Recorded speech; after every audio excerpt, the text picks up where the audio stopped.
ময়না, ময়না,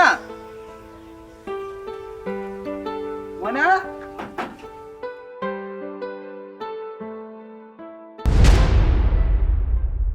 কি ব্যাপার, তুমি এখানে? তুমি আসছো কেন? আমি তোমার স্বামী, আর এটা আমার বাড়ি। আমি আসবো না তো কে আসবে? এই, তুমি এটা কি কইতাছো? এত কষ্ট করে এই বাড়িটা তৈরি করছি আমি, আর অমন তুমি এসে তোমার বাড়ি দাবি করতাছো? আরে কষ্ট তো তুমিই করবা, কারণ আমি বিদেশ থেকে টাকা কামাই করে পাঠাইছি। আমি তো আর এখানে থাকতে পারি নাই, তাই তোমাকে অবশ্যই কষ্ট করে বাড়িটা তৈরি করতে হয়েছে, সেটা তো আমি মানি। শোনো, আমি তোমার এত কথাটা শুনতে চাই না, বুঝছো? তুমি এখান থেকে এখন সুন্দর মতো চলে যাও। আমার হাজবেন্ড যদি আয়সা দেখে, তাহলে অনেক বড় কেলেঙ্কারি হয়ে যাবে। এই, তুমি এটা কি বলতেছো?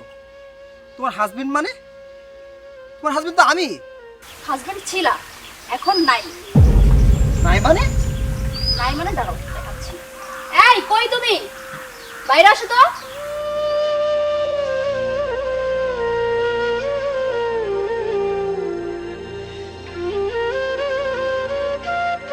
হ্যাঁ, এটা কে?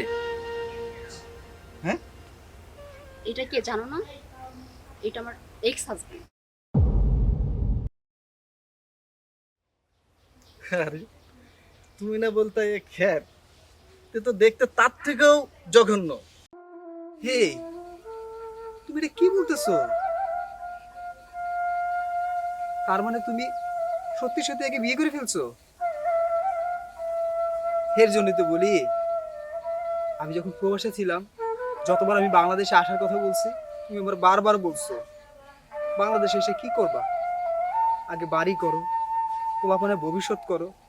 আর আমি দেখো পাগলের মতো পোলাপানের ভবিষ্যৎ আর বাড়ির লোভে প্রবাসে রয়ে গেছি। আর তুমি আজকে এর সংসার সাজাইছো।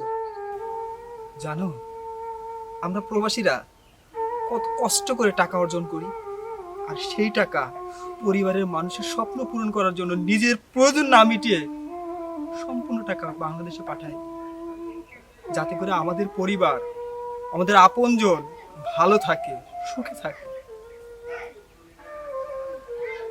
এই যে আজকে যে বাড়িটা করছো না, তুমি কি একবার হিসাব করে দেখছো, চিন্তা করে দেখছো এই বাড়ির পিছনে, প্রতিটা ইটের পিছনে এই প্রবাসীর কত ফোঁটা ঘামের জড়িয়ে আছে?